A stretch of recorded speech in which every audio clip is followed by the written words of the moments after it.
Señor y Dios nuestro, que nos has revelado el misterio del Verbo hecho carne por medio del apóstol San Juan, concédenos la gracia de comprender con claridad lo que él enseñó tan admirablemente. Por Cristo nuestro Señor. Pues sí, celebramos la fiesta del apóstol y evangelista San Juan. Y esto es lo que pedimos en la oración colecta de la Eucaristía de la fiesta. El conocimiento del misterio de Dios y de su proyecto de salvación que ha sido dado a conocer en el Verbo encarnado que él tuvo el privilegio de contemplar, de tocar, de abrazar y de escuchar, suplicando de manera especial docilidad de corazón para incorporarlo en nuestra vida. Este discípulo que abraza el misterio del Verbo encarnado es el que se presenta en la primera carta de Juan en el capítulo 1, versículos 1 al 4, y que en la fiesta proclamamos en la primera lectura. Se trata de palabras testimoniales, ya no en primera persona, sino en plural comunitario, porque su experiencia fue transmitida a la comunidad creyente, así como hoy a nosotros con estas palabras. Lo que existía desde el principio, lo que hemos oído, lo que hemos visto con nuestros ojos, lo que hemos contemplado y han palpado nuestras manos a propósito del verbo de la vida, pues la vida se ha manifestado, nosotros la hemos visto y damos testimonio, y les anunciamos la vida eterna, que estaba junto al Padre y que se nos ha manifestado. Lo que hemos visto y oído, se los anunciamos, para que también ustedes estén en comunión con nosotros. Y nuestra comunión es con el Padre y con su Hijo Jesucristo. Les escribimos esto para que nuestra alegría sea completa. Ahora bien, con ocasión de la fiesta de San Juan Apóstol y Evangelista, propongo seguir una ruta diferente. Invito a contemplar ampliar nuestro conocimiento de él a partir de la caracterización que el cuarto evangelio hace del discípulo que Jesús amaba. No entraré en esta ocasión en el asunto de si se trata de Juan, el hijo de Zebedeo. Nuestro enfoque será más bien el de la teología, recuperando más bien la figura del llamado autor implícito del Evangelio, el que ha sido retratado en la figura del discípulo que Jesús amaba. Simplemente recordemos que Juan no aparece nombrado explícitamente en este cuarto Evangelio, al que le damos su nombre, Evangelio de Juan, como una indicación de que él sea su autor. De ahí que la pregunta normal y frecuente entre la gente sea, ¿y cómo sabemos entonces que este evangelio ha sido escrito por Juan? Bueno, el dato nos lo han enseñado los padres de la iglesia. Esto es, aquellos que han guiado la comunidad cristiana en los siglos sucesivos al tiempo de los apóstoles. Esto vale para los cuatro evangelios. Ninguno de ellos nos dice dentro del texto mismo quién haya sido su autor. Al interior del relato, solo podemos recuperar quién es su autor implícito, por la manera como escribe, por los datos contextuales que conoce, por los énfasis de su comunicación, por su teología. Los nombres de los evangelistas provienen de documentos externos al Nuevo Testamento. Lo dice la tradición de la Iglesia, que está fundada en el testimonio de sus testigos oculares y de las informaciones que provienen de la antigüedad. Por esta vía es que el cuarto evangelio se le atribuye a Juan.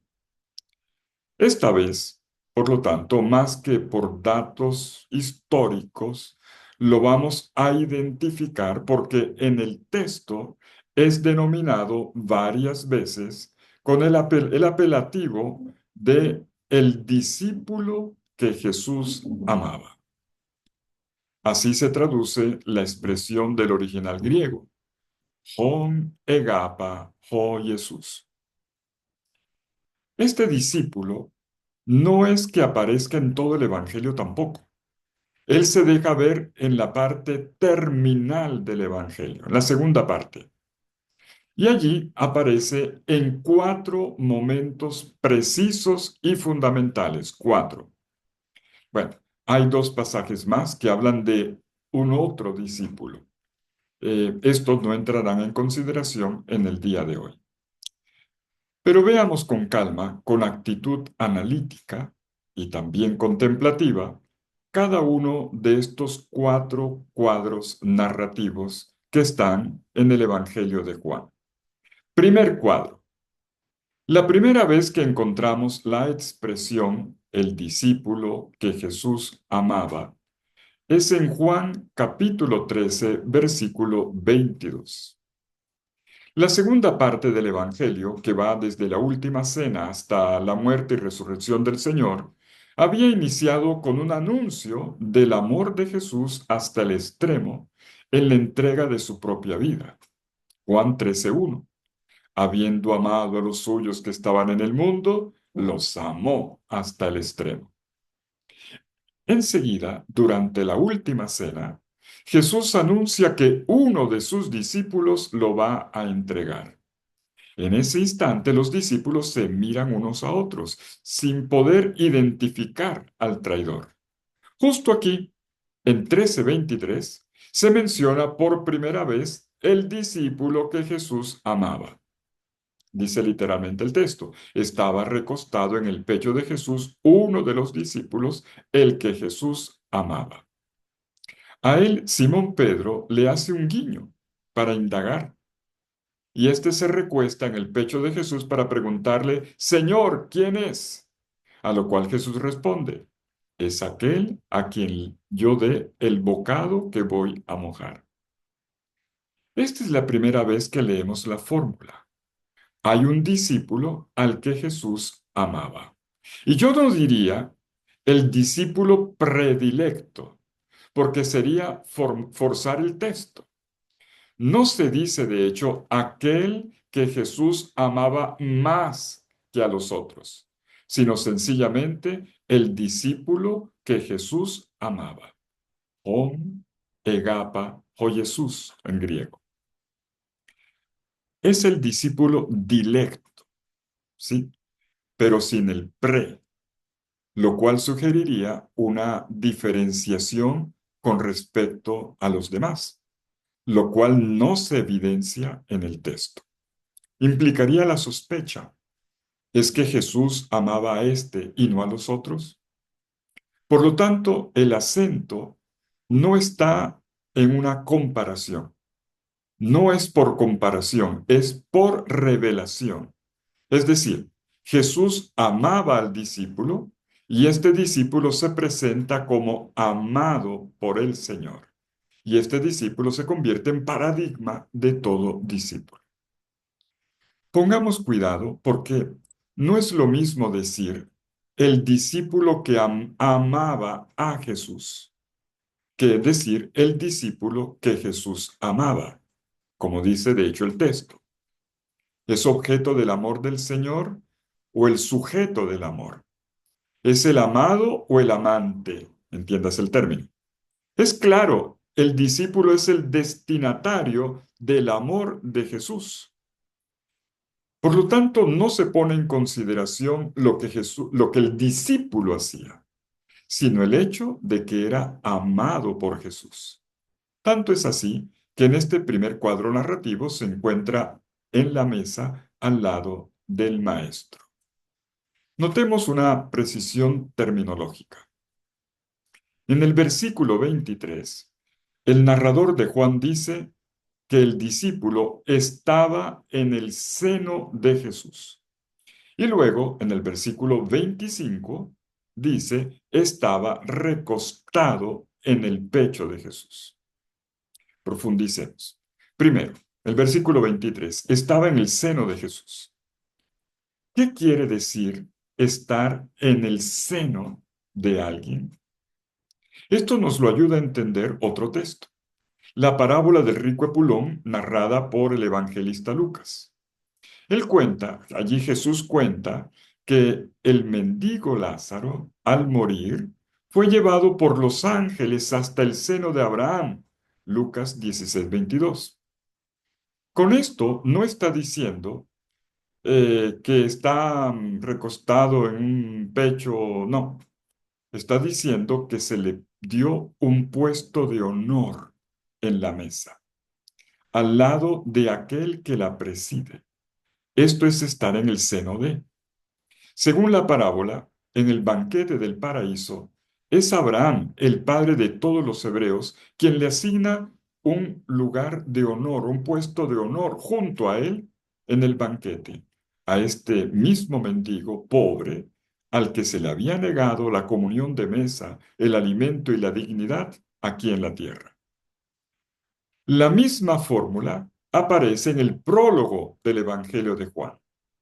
En Juan 1:18 leemos, el Hijo unigénito que está en el seno del Padre.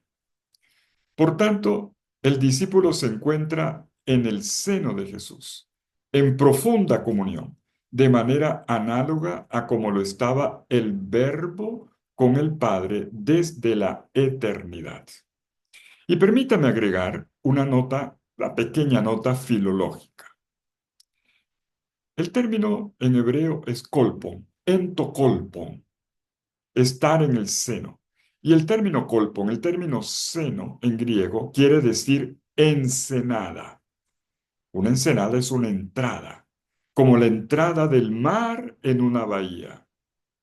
El término seno nace de aquí, porque los antiguos usaban un vestido largo, una túnica, que cuando se gira y se pliega sobre la espalda para amarrarla con el cordón, crea delante en el pecho una ensenada, una entrada. Estar en el seno de Jesús connota, por lo tanto, un sumergirse en la ensenada de sus vestidos. Veamos ahora la segunda expresión, que es más clara y fuerte que la primera. Versículo 25 del capítulo 13 de Juan. Estaba recostado en el pecho de Jesús. Esta vez la expresión cambia. Epito stetos tu Jesús. Epito stetos tu Jesús. Es más que estar al lado de, como lo indicaba el entocolpo. La primera expresión, estar en el seno. El texto ahora es más preciso. Dice literalmente, se recostó su cabeza en el pecho de Jesús, lo cual implica un movimiento. Podríamos recrear la escena.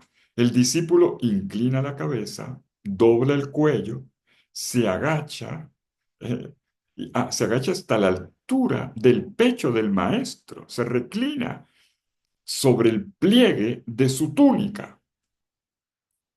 Una vez que está en esta ensenada de los vestidos del maestro, el discípulo descansa su cabeza en el pecho del maestro que lo ama.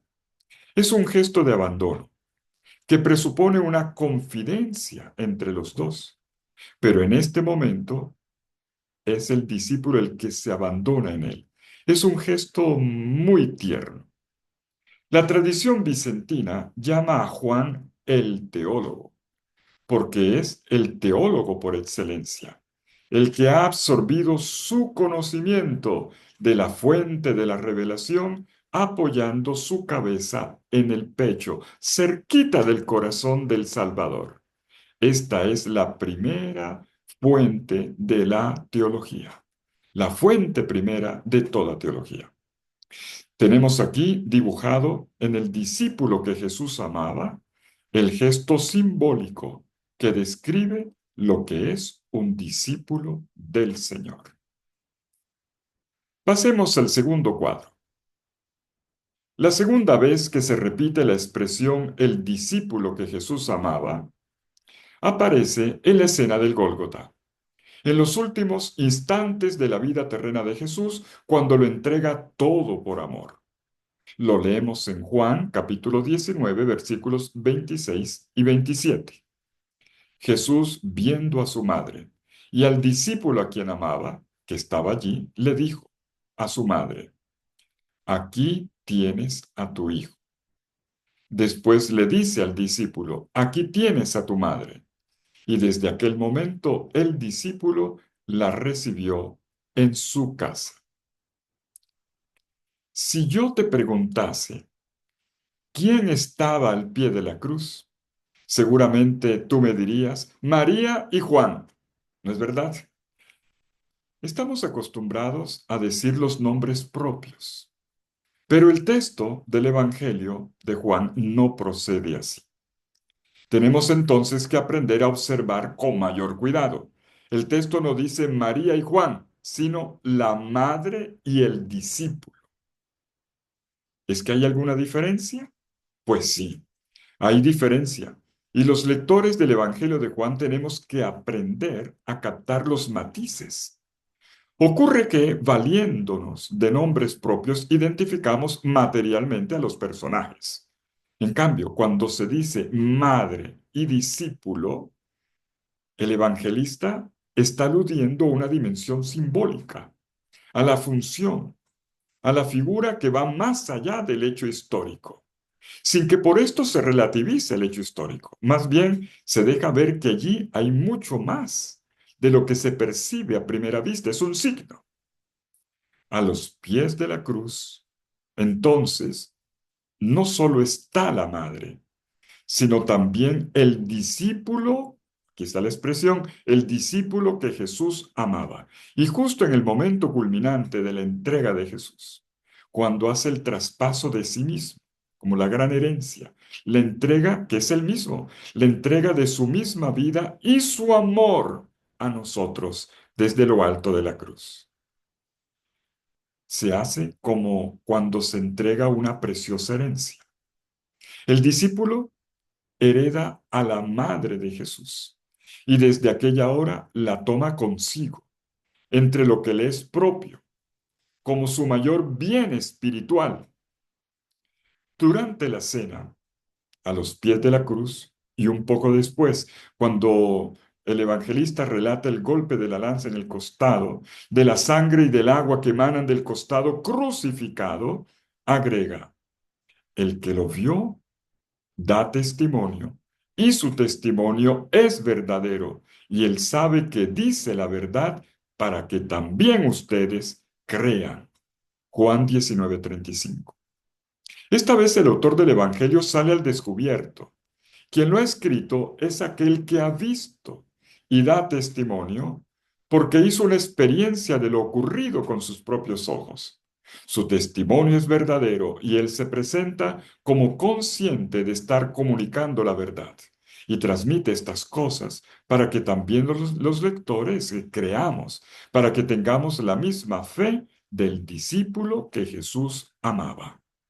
Podemos decir entonces que el discípulo es el testigo que ha transmitido el conocimiento logrado por experiencia para que la fe sea generada. Cuadro número 3. El tercer cuadro narrativo nos incrementa el conocimiento. Nuestra comprensión del discípulo que Jesús amaba se va aclarando y elevando cada vez más y más. Esta tercera ocasión se sitúa dentro del relato de la visita al sepulcro de Jesús en la mañana de la Pascua. Ya resucitó. Y nos interesan de manera especial dos versículos que están en el capítulo 20 de Juan, los versículos 2 y el 8, el comienzo y el final del pasaje. Precisamente el pasaje que la liturgia propone hoy como el Evangelio de la fiesta de Juan. Al inicio, en el versículo 2 dice, entonces echó a correr. Llegó hasta donde, está hablando de María Magdalena, y llegó hasta donde estaban Simón Pedro y el otro discípulo, pero agrega, al que Jesús amaba. Y les dijo, se han llevado al Señor del sepulcro y no sabemos, lo dice en plural, no sabemos dónde lo han puesto. Entonces Simón Pedro y el otro discípulo corren hasta el sepulcro, el otro llega primero, pero no entra. Espera a Simón Pedro. Y el episodio concluye en el versículo 8. Entonces entró también el otro discípulo que había llegado antes al sepulcro. Vio y creyó. En la cena, a los pies de la cruz, en la mañana pascual, el discípulo que Jesús amaba va adelante, va de primero. Y aquí es todavía más claro, llega de primero, ve y cree. Lo que el Evangelio describe es un itinerario de maduración, de fe, de presencia, cuyo paradigma es el discípulo que Jesús amaba. Cuarto cuadro. La cuarta y última escena donde encontramos a nuestro personaje está en el capítulo final del Evangelio de Juan. Y este capítulo 21 comienza con la pesca abundante, imagen de la misión de la iglesia después de la resurrección del Señor. Entre la sombra y la luz del día que está amaneciendo, Jesús resucitado se aparece parado en la playa preguntando si tienen algo para comer. Y siguiendo la indicación de Jesús, los discípulos pescan una cantidad inmensa de peces. Y es aquí donde entra en escena el discípulo que Jesús amaba, quien le dice a Pedro, es el Señor. Versículo 7, es el Señor. Es el primero que se percata delante de quién están. Él reconoce al Señor. Y llegamos así al final del episodio y también de todo el Evangelio, cuando después de la triple confesión de amor de Pedro, tú sabes que te amo, tú lo sabes todo, tú sabes que te amo, Pedro y el discípulo amado siguen caminando juntos, todos ellos, con Jesús. Y Pedro le pregunta a Jesús por este discípulo. Anota el narrador en el capítulo 21, versículo 20. Se volvió Pedro y vio que le seguía aquel discípulo que Jesús amaba otra vez. El discípulo que Jesús amaba. Y para ayudarle al lector, el que en la cena se había recostado en su pecho y le había preguntado, Señor, ¿quién es el que te va a entregar? Podemos notar la finura. La última vez que aparece la expresión el discípulo que Jesús amaba, nos remite a la primera. Es como si se estuviese cerrando un círculo. Es como si se nos dijese, mira, si has estado atento, recordarás los episodios, la serie. En la cena, recuesta la cabeza sobre el pecho del maestro. A los pies de la cruz, recibe a la madre. En la mañana de la Pascua, llega de primero y cree en la resurrección viendo. Durante la misión pastoral, en este capítulo conclusivo, reconoce la presencia del Señor. Es Él. El cierre es significativo. Entonces, Pedro, al verle, le dice al Señor Jesús, Señor, ¿y este qué? ¿Y este qué? A lo cual Jesús responde, si yo quiero que Él permanezca hasta que yo venga, ¿qué te importa a ti? Tú sígueme. Pareciese que Jesús tenga la intención de que el discípulo permanezca vivo hasta su venida gloriosa, hasta la parucía. Bueno, de hecho, esa fue la primera interpretación en la iglesia de los orígenes, como se anota en el versículo 23. Se difundió entre los hermanos el rumor de que aquel discípulo no moriría. Pero el mismo discípulo, el que redacta el Evangelio, el autor del Evangelio, enseguida aclara que Jesús no dijo que moriría, versículo 23. Jesús no dijo que no moriría, sino si yo quiero que Él permanezca hasta que yo vuelva, ¿a ti qué? ¿A ti qué te importa? Observemos que aquí, en el final del Evangelio, está la clave de lectura. Este discípulo permanece hasta la venida del Señor. Y Jesús quiere que el discípulo que Él ama permanezca. Este versículo lo podemos entender mejor así. Más allá del personaje histórico de Juan, que no es que no sea importante, lo es. En realidad está diseñado el rostro de todo discípulo del Señor, porque todo discípulo es amado por el Señor de una manera única y particular.